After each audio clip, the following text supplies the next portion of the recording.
Hello and welcome to Cat's Corner, everyone. My name is Kayla, and today we are going to be learning about one of my favorite emotional intelligence skill building games for a little bit older kids, but it can also be tailored to some younger kids. I like to call it Walking Emotions. The reason that I think that this game is so important is because one of the components of this game is teaching kids and even adolescents that there can be different levels and different nuances to emotion. A lot of time when we learn about emotion, we learn the basics, right? Oh, this is happy, this is sad, I'm angry.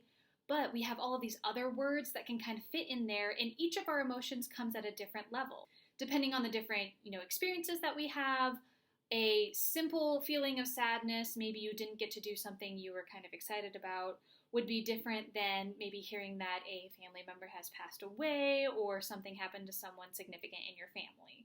Those are two different levels. And so as we get older and as we grow and learn about emotion, we kind of realize that there are those different nuances within it. But it's always good to start learning about that early, and that way you can portray more genuine emotion. You can use it as a communication tool. It can be very helpful in schools and in families as well. And actually, later in this video, I'm going to teach you how you can use this game and the different levels of emotion it teaches as a communication tool for your kids. So you can use the different levels to kind of learn about maybe when they're overstimulated, when they're feeling over-emotional, when they need a break, when they might need a distraction, and how you can help to bring them from those high levels of emotion down to something a little more easy to manage. Walking Emotions is a game that can easily be played as a big group. I've done this a lot when I taught theater camps and when I ran social skills groups, but it can also be really fun for just parents and children, caregivers and children. A small group of maybe 2 or 3 people or 4 people can have a really good effect as well, especially if you're learning how to use it specifically for your family and the way that your children or the children that you are involved with portray their own emotions. So something important that we need to make sure we do so that this game is, a skill builder and that they can learn and that it can be therapeutic is that we need to create a safe space for emotional expression. Now, in a lot of homes, that's kind of already established because of, the parent-child bond, the caregiver bond, and all of that. But there are certain times at home when you're going to have a lot more rules and structure than technically what is allowed for this game. And that means that you set some boundaries clear up front, and we'll go over kind of how you do that, so that your children feel like they can openly express their emotions as they're playing. Otherwise, you're going to get a very shallow expression, and you're not going to learn as much as you could. So what are some ways that we could create a safe space for our kids in order to play this game? Well, the first is that I think it should be fairly simple to create a list of emotions that you want to use in the game together. So you could use the general happy, sad, angry, you could throw in scared, you could throw in a lot of other emotions.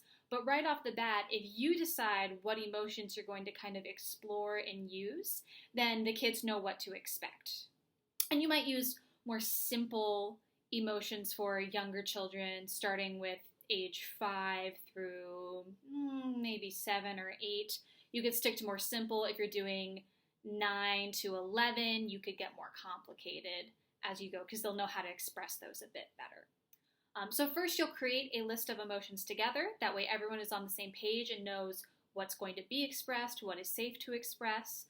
The second thing you do is you will talk about what actions are okay and not okay. We call this setting boundaries. So for example, if you choose to put anger on your list and you want your kids to genuinely express that, then you might want to talk about, is yelling going to be okay? Is screaming going to be okay? Maybe setting up examples such as, the walls and the floors aren't for hitting. You shouldn't do that. We can't break things or hit things. And that way the kids are going to be safe. They know what they can and can't do when they are expressing these emotions. Keeping your hands to yourself is another good one if you're doing it with other kids, right? The way that they show anger might be through aggression, and so you keep that to themselves and not to property or others. So you're going to Create your list of emotions. Make sure you set some boundaries on what actions or words are or are not okay. And then you need to make sure that you have an appropriate room. When I play this game, I like to have kids walk around and kind of interact with each other and have space. So you're going to need a room that has enough room for them to safely express these emotions. You know, they need a big bubble to work in. I might suggest either a big living room or maybe even outside if you're okay with that, maybe a porch. But you need a space where noises are going to be okay, where actions are going to be okay, and where the kids feel like they have enough privacy to kind of express themselves and not get interrupted. There is a way, and I can tell you about it later in this video, that you can make this game silent. If noise is something that you really just can't have, you can adapt it so that you use big actions and physicality, but you don't actually speak or use sound. And then the last thing that will really help to create a safe space for your kids when you're doing this is if you do it with them and lead by example. So you're going to be leading and you're going to be giving instructions, but also if they see you letting go and expressing some of these emotions in a safe way, they are more likely to emulate that, to feel safe in order to do their own expression, and it takes some of the pressure off, right? To not have an adult necessarily watching their every move. So to recap, create that list together, set boundaries of what is and isn't okay, find a big space that they can use, that they can fully express themselves, and then do it with them. So walking emotions as a game is fairly simple. You will need one facilitator and then either a small group or a large group of kids. They can be mixed ages, everyone can play it. Beforehand, you should have already created your list of emotions. I say a good start might be 5 or 6, depending on how much time you want the game to take and how involved the kids are with it. You could bump it all the way up to 7 to 10 if you feel really inclined, but 5 is a good starting number. So you will need a big open room, and you will need the kids to spread out. So have each of them find their own bubble of space. And what I say is, this is a game where we are going to learn about emotions that we've already talked about, but we're going to learn about the different levels of emotions that we can have. And this looks different based on the age groups. For the younger kids, maybe 5 to 7-ish, I go very simple and I say, you're a little angry, you're medium angry, and you're big angry, because they can equate that a lot better. With slightly older kids, that middle age, maybe 8 to 9-ish, I use a simple number system. So I say 1 through 5. 5 is the most intense it'll be. 1 is you're feeling it, but it's very, very basic, very little. So then they can kind of work their way through and see how that escalates. If you're working with older kids, maybe that 9 border again up to 11, 12, then you can do a 10-point scale is what I've done in the past. So 1 to 10, again, 10 being the most intense, 1 being the least intense. So you'll have them spread out around the room. You would have talked in advance about what is okay. So what can and can't they say, what noises can they make, what movements can they make, etc. And I just tell the kids to kind of get comfortable in the space to start off with and start walking around. So they just very comfortably walk around. It can be fast, slow, whatever it is that they feel most comfortable doing. Once they seem like they're kind of getting into it, then you can start. And I always try and start at 1 or little. So I'll say the first emotion that we are going to work on today is happy. So show me as you walk around what a level 1 happy looks like. So they might just have a little smile, and they might walk around a little bit or bounce or, do whatever movements they do when they are happy.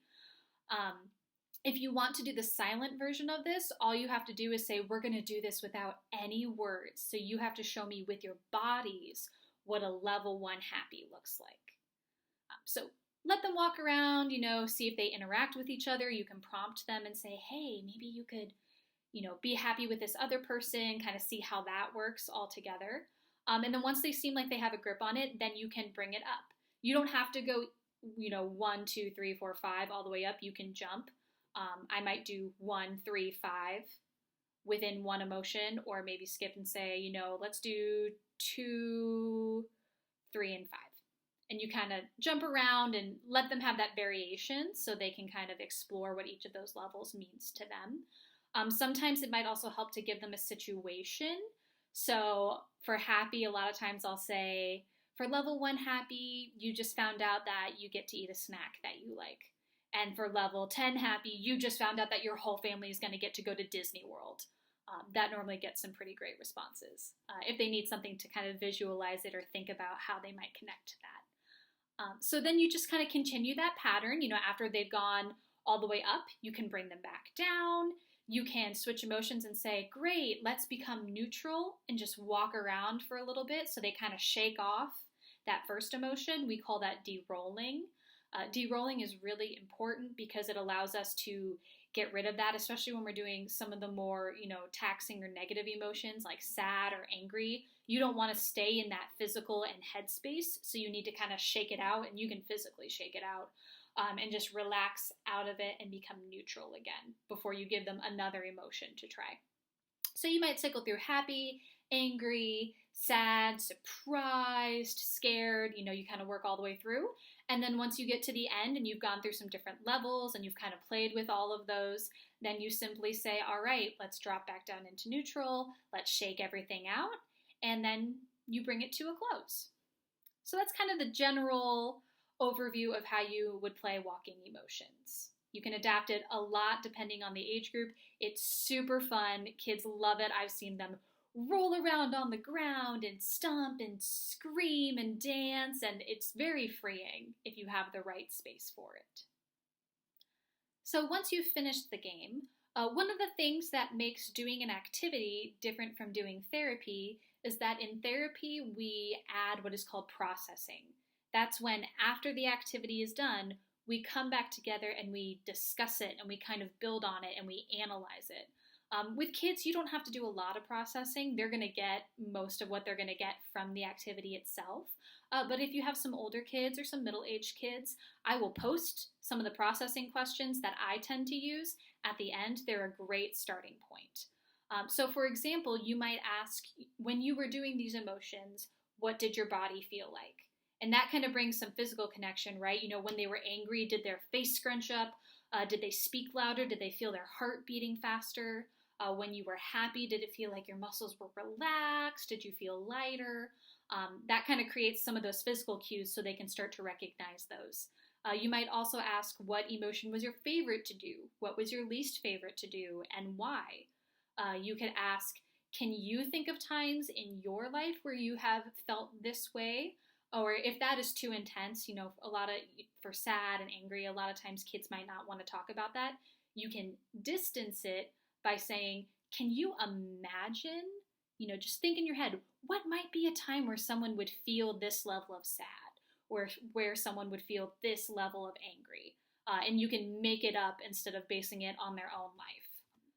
So those are just a few examples of some processing questions, and again, I will post them in the text underneath this video so you have a few to use with your kids if you choose to process.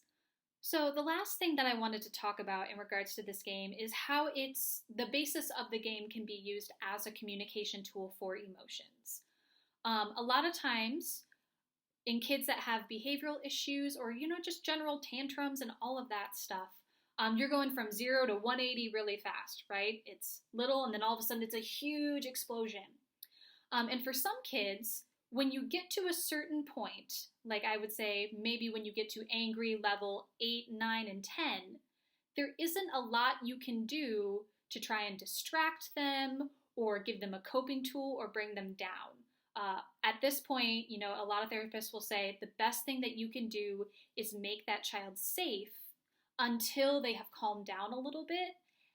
Maybe they've gone back down to a level 5, 4, 3, and then you can start introducing coping skills and helping them to kind of talk through or work through what they were feeling. So I use this a lot with my kids. I'll say, in this moment, what emotion are you feeling? And then we use our scale, right? Either little, medium, big, 1 through 5, or 1 through 10. And I say, what level are you feeling that emotion right now? And if they say 10, 9, 8, then I know that that's an opportunity where I need to get them someplace safe until they can calm down. then I can come back in and say, okay, what level are you at now? And if they say I'm level 4, then we can start to do some work. So this is kind of a communication tool that you could build into your family, or I know that teachers have built into schools or therapists use to help kids track the different intensities of their emotions and what they are feeling, and how to match their reactions to a situation. Because sometimes if someone drops their pencil, they might have a 180 reaction and they're super angry and upset, but dropping a pencil doesn't match that reaction. So using this scale, you could say, what level are you feeling? And they say, oh, I'm a 9. And once they calm down a little bit, you can talk about how, well, when you drop your pencil, a lot of people drop pencils. Doing that is more of a level 2 angry or a level 1 angry, and you were all the way at a level 9 angry. What is something we could do to help reduce that so that we could be down at a level 1 or 2 when something like that happens? So I love using that language when I'm working with kids. I think it works really well. They can connect to the different number systems, how it's big and how it's little. And if you build on that after a while, it really helps to build those emotional regulations and emotional awareness skills so they can tell themselves, oh, right now I'm at a level 10, I need to step away, or I'm at a level 3, I can work through this, I can find a solution. So, thank you for watching this video on Cat's Corner. If you do this activity with your kids or with anyone, I would love to see some comments, or how it worked, what worked and what didn't work, if you had fun, because I love hearing how families and other groups use these tools to help. So that was how to play walking emotions, how to build a safe space for showing emotions in a household or in a group, and then finally how you could use walking emotions to help teach communication skills about the intensity of emotions. Thank you for visiting Cat's Corner, and I hope you have an awesome day.